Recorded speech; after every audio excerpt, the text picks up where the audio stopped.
Hey lovely people, welcome back to my channel Janita Coaching Center, the only Sahara for DLED pupil teachers। इस video में हम देखने वाले हैं DLED first year English education का unit number 5। Unit 1 to 4 already upload हो चुका है, तो अगर आपने अभी तक नहीं देखा है तो वो वीडियो जाके देख लेना। मैंने इंग्लिश की प्लेलिस्ट बना दी है अलग से, और PYQ भी अपलोड हो रखा है, वो भी वीडियो देख लेना सो दैट आपको पता चल जाए कि आपके एग्जाम में कैसे किस तरीके के क्वेश्चंस पूछे जाते हैं। ठीक है, अगर आपको नोट चाहिए तो आप हमारे टेलीग्राम चैनल को ज्वाइन कर सकते हो, लिंक आपको डिस्क्रिप्शन में मिल जाएगा। और इंस्टा पे भी हमें फॉलो कर लेना रेगुलर अपडेट से, इन सब का लिंक आपको डिस्क्रिप्शन में मिल जाएगा। चलो स्टार्ट करते हैं unit number 5, learners assessment, assessing speaking and listening. तो स्पीकिंग और लिसनिंग स्किल जो है वो बहुत इंपॉर्टेंट होती है इंग्लिश लर्निंग में, इसलिए इनको एसेस करना भी बहुत इंपॉर्टेंट है, स्पेशली प्राइमरी लेवल पर, सो डैट हमें पता चल पाए कहाँ बच्चा गलती कर रहा है, सो डैट वो गलती बच्चे की हैबिट ना बन जाए। ठीक है, ये स्किल्स हेल्प करते हैं बच्चों को कि वो कम्युनिकेट करें इफेक्टिवली और स्पोकन लैंग्वेज को समझें। टीचर एक्सेस कर सकती है इन स्किल्स को through interactive and practical activities rather than only written test. ठीक है, methods of assessing speaking and listening, क्या मेथड्स होते हैं स्पीकिंग और लिसनिंग को असेस करने के? सबसे पहले तो है इंटरव्यू। इंटरव्यू मेथड है जहाँ पर टीचर क्वेश्चंस पूछती है और स्टूडेंट ओरली रिस्पॉन्ड करते हैं। For example, what is your name, what is your favourite food.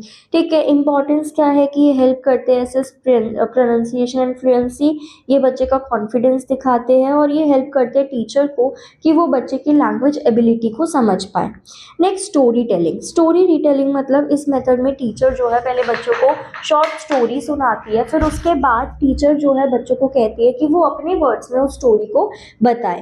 For example, पहले टीचर ने शॉर्ट स्टोरी बताई, बच्चे को सुनाई about a lion and a mouse, उसके बाद स्टूडेंट को सेम स्टोरी रिपीट करनी है और एक्सप्लेन करनी है उनके खुद के वर्ड्स पे। इंपॉर्टेंस क्या है कि बच्चे की लिसनिंग और स्पीकिंग स्किल्स एनहांस करता है, मेमोरी और अंडरस्टैंडिंग इंप्रूव करता है, और क्रिएटिव एक्सप्रेशन को एनकरेज करता है। Then recording. रिकॉर्डिंग मतलब कि टीचर जो है वो यूज़ करती है ऑडियो या वीडियो रिकॉर्डिंग की टू ऐसे student speaking and listening skill. Student जो है वो शॉर्ट पैसेज पढ़ सकते हैं, स्टोरी बता सकते हैं, एक पिक्चर को भी डिस्क्राइब कर सकते हैं। Teacher can later listen to the recording, और फिर इवेल्युएट कर सकते हैं टीचर उनकी प्रोनाउंसिएशन को, क्लैरिटी को और फ्लुएंसी को। इसके एडवांटेजेस ये है कि ये एक्यूरेट इवेल्युएशन प्रोवाइड करता है, हेल्प करता है बच्चों की प्रोग्रेस को ओवर टाइम रिकॉर्ड करने के लिए। Next, assessing reading comprehension. Reading comprehension मतलब कि बच्चा कितने अच्छे तरीके से पढ़ पा रहा है, वर्ड्स को समझ पा रहा है और उसके मीनिंग को भी समझ पा रहा है। तो रीडिंग कॉम्प्रीहेंशन को एसेस करने से टीचर को हेल्प मिलती है कि टीचर को ये पता चले कि बच्चे को कितना समझ में आ रहा है जो बच्चा पढ़ रहा है। Methods of assessing reading comprehension, सबसे पहले रीडिंग पैसेज को पढ़ना है, फिर क्वेश्चंस आंसर करेंगे, मैच करेंगे words with pictures, fill in the blanks कर सकते हैं, true false statement, reading aloud. ठीक है, नाउ इंपॉर्टेंस क्या होता है ऑफ असेसिंग रीडिंग कॉम्प्रीहेंशन? ये हेल्प करता है बच्चों की अंडरस्टैंडिंग को मेजर करने में, बच्चों की वोकैबुलरी और लैंग्वेज स्किल्स को इम्प्रूव करता है, डेवलप करता है थिंकिंग और इंटरप्रिटेशन एबिलिटीज़ को, और हेल्प करता है टीचर को कि वो बच्चे की रीडिंग डिफिकल्टीज जो है उसको असेस कर पाए, आइडेंटिफाई कर पाए। Next, assessing writing. Assessing writing का मतलब होता है कि हम इवेल्युएट कर रहे हैं बच्चे की ability to express their ideas in written form. Primary level पर राइटिंग असेसमेंट जो है वो मेनली फोकस करता है हैंड राइटिंग पे, स्पेलिंग पे और बेसिक राइटिंग स्किल्स पे। एरियाज ऑफ असेसिंग राइटिंग, जैसे कि हैंड राइटिंग की बच्चे कितने क्लियरली, कितना नाइसली करेक्टली लिख रहा है। ठीक है, क्या क्या चीज़ें इसमें ऑब्जर्व करने को रहती है कि प्रॉपर लेटर फॉर्मेशन होना चाहिए, करेक्ट यूज होना चाहिए कैपिटल और स्मॉल लेटर्स का, नीटनेस और स्पेसिंग होनी चाहिए वर्ड्स के बीच में। इसकी इंपॉर्टेंस क्या है कि ये इंप्रूव करता है clarity of written communication, develop करता है writing habits among students. Next, spelling, कि बच्चा कितना, देखो स्पेलिंग सही लिखना is also very important part of writing skill. Methods क्या है स्पेलिंग को एसेस करने के? डिक्टेशन करवा सकते हैं, राइटिंग वर्ड्स फ्रॉम मेमोरी, ठीक है, या स्पेलिंग गेम्स हम कर सकते हैं। इसकी इंपॉर्टेंस क्या है कि ये वोकैब को इम्प्रूव करती है और हेल्प करती है बच्चों को कि वो करेक्टली लिखे। Then reading writing skills. Reading and writing skills closely एक दूसरे से रिलेटेड है। जब बच्चा रेगुलरली रीड करता है, पढ़ता है, तो उसकी राइटिंग भी इम्प्रूव होती है। टीचर असेस कर सकती है इसको through sentence writing, paragraph writing, copying exercise और creative writing activities. Informal feedback from teacher, यानी कि रेगुलर गाइडेंस बच्चों को और सजेशन दे रही है टीचर ड्यूरिंग क्लासरूम एक्टिविटी, जैसे कि करेक्ट आंसर पे प्रेस कर दिया, इंप्रूवमेंट को सजेस्ट करा, इंकरेज करा स्टूडेंट्स को टू ट्राई अगेन। ये बच्चे के कॉन्फिडेंस को बढ़ाएगी, हेल्प करेगी बच्चे के कि बच्चा अपनी मिस्टेक्स को इमीडिएटली करेक्ट कर ले, और बच्चे के एक्टिव पार्टिसिपेशन को भी एनकरेज करेगी। करेक्शन ऑफ स्टूडेंट्स वर्क, कि टीचर जो है करेक्टली केयरफुली चेक करे और करेक्ट करे बच्चों की नोटबुक्स और असाइनमेंट को। बहुत जगह देखो, मेरे पास भी इंस्टीट्यूट में, मेरा एक ऑफलाइन इंस्टीट्यूट है, वहाँ पर मेरे पास जो बच्चे आते हैं, कुछ स्कूल्स के टीचर्स ऐसे नोटबुक चेक करते हैं। देखो, हम ये नहीं कह सकते कि बिल्कुल ही टीचर्स की गलती है या सारी टीचर्स ऐसी होती है, नो, लेकिन मेरी तरफ से एक सजेशन है आप लोगों को, क्योंकि आप लोग फ्यूचर टीचर बनने जा रहे हैं, आप फ्यूचर टीचर हैं, तो मैं बस इतना सजेशन देना चाहती हूँ आप लोगों को। देखो, जब भी आप बच्चों की नोटबुक चेक करो, I know it's a big deal, मैंने भी प्राइवेट स्कूल में जॉब कर रखी है, आई नो बहुत सारी नोटबुक होती है, बहुत सारे सेक्शन दे देते हैं वो टीचर को, बहुत वर्कलोड होता है, लेकिन एक बच्चे की जिंदगी, एक बच्चे की एजुकेशन आपके हाथ में होगी उस समय, तो उनकी नोटबुक चेक करना ना बहुत ही ज़्यादा इम्पॉर्टेंट पार्ट होता है, क्योंकि बच्चा अगर गलत लिखेगा तो बच्चा गलत याद करेगा, ठीक है। और बच्चे जो होते हैं ना, वो इतने दिल के सच्चे होते हैं ना कि उनको अब अपने फैमिली से ज़्यादा एक टाइम पे अपने टीचर पे भरोसा हो जाता है कि हमारी मैम ने ये लिखवाया है, हमारी मैम ने ये चेक करा है, तो ये स्पेलिंग सही है। इवन वो अपने पेरेंट्स के भी नहीं सुनते हैं उस चीज़ में कि हमारी मैम ने सही करवाया, हमारी मैम ने सही चेक करा है। तो आपकी रिस्पॉन्सिबिलिटी है उनके भरोसे को जीतना, ठीक है। और जितने भी, देखो, कभी ना कभी कोई ना कोई मिस्टेक तो रह ही जाती है, ऐसा नहीं होता कि सारी नोटबुक, हम अगर 50 की 50 नोटबुक चेक कर रहे हैं तो सारी नोटबुक्स बिल्कुल उसमें से एक भी मिस्टेक हमारे हाथों ना छूट जाती है, लेकिन अपनी तरफ से आप ट्राई करना कि आप जो भी नोटबुक चेक कर रहे हो उसमें जो मिस्टेक्स हो रही है, स्पेलिंग मिस्टेक हो रही है, उसकी करेक्शन ज़रूर हो, नहीं तो बच्चा वो ही सीखेगा, वो ही याद करेगा, वो ही समझेगा। मेथड्स ऑफ करेक्शन क्या है कि डायरेक्ट करेक्शन हो रही है, टीचर करेक्ट कर रही है मिस्टेक को, और इनडायरेक्ट करेक्शन की टीचर इंडिकेट कर रही है मिस्टेक्स को, और वो कह रही है बच्चों को कि ये आपने गलत करा है, इसको सही करके आना, ठीक है। या फिर पीयर करेक्शन, कि बच्चे आपस में एक दूसरे का काम चेक करें। इम्पॉर्टेंस क्या है कि बच्चे जो है अपनी खुद की गलतियों से ही सीखते हैं, उनकी राइटिंग एक्यूरेसी इंप्रूव होती है, और बच्चे के अंदर सेल्फ लर्निंग स्किल्स भी डेवलप होती है। नाउ मेजरिंग प्रोग्रेस, टीचर जो है रेगुलर बच्चों को मॉनिटर करनी चाहिए। मेथड्स अलग अलग आप अप्लाई कर सकते हो, जैसे क्लास टेस्ट कर सकते हो, असाइनमेंट कर सकते हो, रिटन टेस्ट कर सकते हो, रीडिंग और राइटिंग टास्क कर सकते हो। इसकी इंपॉर्टेंस ये है कि ये बच्चों की लर्निंग प्रोग्रेस को दिखाती है, टीचर्स को हेल्प करती है कि वो वीक एरियाज को आइडेंटिफाई करे, और गाइड करती है टीचर्स को to improve teaching strategy. Remedial teaching क्या होता है? रेमेडियल टीचिंग का मतलब होता है, ये इंपॉर्टेंट है, रेमेडियल टीचिंग का मतलब होता है स्पेशल टीचिंग जो बच्चों को दी जाती है, उनकी लर्निंग डिफिकल्टी जो बच्चा फेस कर रहा होता है उसके रिगार्डिंग, यानी कि किसी चीज़ में अगर बच्चा लैक कर रहा है, किसी चीज़ में अगर बच्चा पीछे है, तो हम स्पेशली उस चीज़ को इम्प्रूव करने के लिए कुछ कर रहे हैं, वो ही आपकी रेमेडियल टीचिंग है।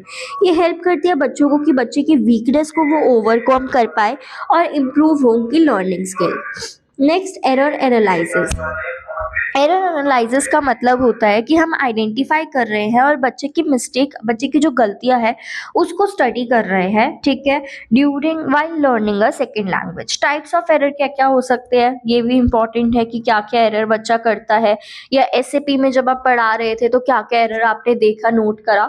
तो पंचुएशन, प्रोनाउंसिएशन एरर तो बच्चा बहुत करता है, पंचुएशन जो मैंने बोला वो भी एरर करता है बच्चा, फुल स्टॉप कॉमा वगैरह उसको नहीं पता होता कैसे लगाना है। स्पेलिंग एरर करता है, स्पेलिंग मिस्टेक्स करता है, ठीक है, ग्रामर मिस्टेक्स होती है, सेंटेंस फॉर्मेशन एरर करता है बच्चा, ठीक है। टीचर को एनालाइज करना चाहिए इन एरर्स को टू अंडरस्टैंड कि बच्चे क्यों ये मिस्टेक कर रहे हैं। नाउ एटीट्यूड कैसा होना चाहिए, अगर कोई बच्चा गलती कर रहा है किसी चीज़ में तो टीचर को पॉजिटिवली इस चीज़ को ट्रीट करना चाहिए, एनकरेज करना चाहिए बच्चों को कि वो अपनी गलतियों से सीखे, और अवॉइड करना चाहिए किसी बच्चे को क्रिटिसाइज करना कि ये क्यों करा है, ये कैसे करा है, ये तो मैंने कितनी बार बता दिया तुम्हें। देखो, प्यार से जो चीज़ हो सकती है वो कभी मार से नहीं हो सकती। जो टीचर्स ये मानते हैं ना कि लातों के भूत कभी बातों से नहीं मानते, तो बिल्कुल गलत है। अगर आप में इतना पेशेंस है ना, कि आप बच्चे को कैसे डील करो, कि अगर बच्चा 5 बार आपके समझाने पे भी गलत करे, तो फिर भी आप उसको प्यार से समझाओ तो वो बच्चा समझेगा।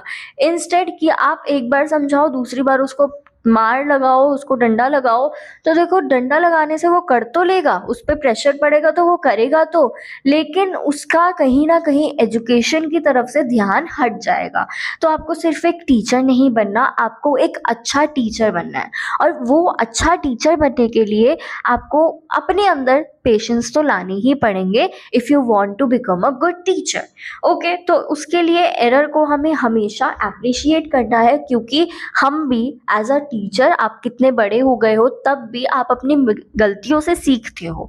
इवन आपके लाइफ चॉइसेस में भी आप अपनी गलतियों से सीखते हो। अब आपकी क्या क्या गलती है वो आपको पता है, सबकी कुछ ना कुछ गलतियां होती है, ठीक है। तो यही है कि वो तो छोटे बच्चे, आप इतने बड़े हो, आप टीचर बन गए हो, आप उन्हें पढ़ा रहे हो, तो वो तो छोटे बच्चे हैं यार, उन्होंने तो वो चीज़ पहली बार पढ़ी है, तो वो तो मिस्टेक्स करेंगे ही करेंगे। तो और हर एक बच्चा इक्वल नहीं होता है। हो सकता है कि वो बच्चा जो आपसे 5 बार पढ़ने के बाद भी 6th टाइम उसको समझ में नहीं आ रहा है, हो सकता है वो घर पे बहुत पढ़ रहा हो सकता है वो बहुत मेहनत कर रहा हो, लेकिन फिर भी उसको ना समझ में आ रहा हो, क्योंकि हर एक बच्चा अलग होता है, हर एक बच्चे की एबिलिटीज़ अलग होती है।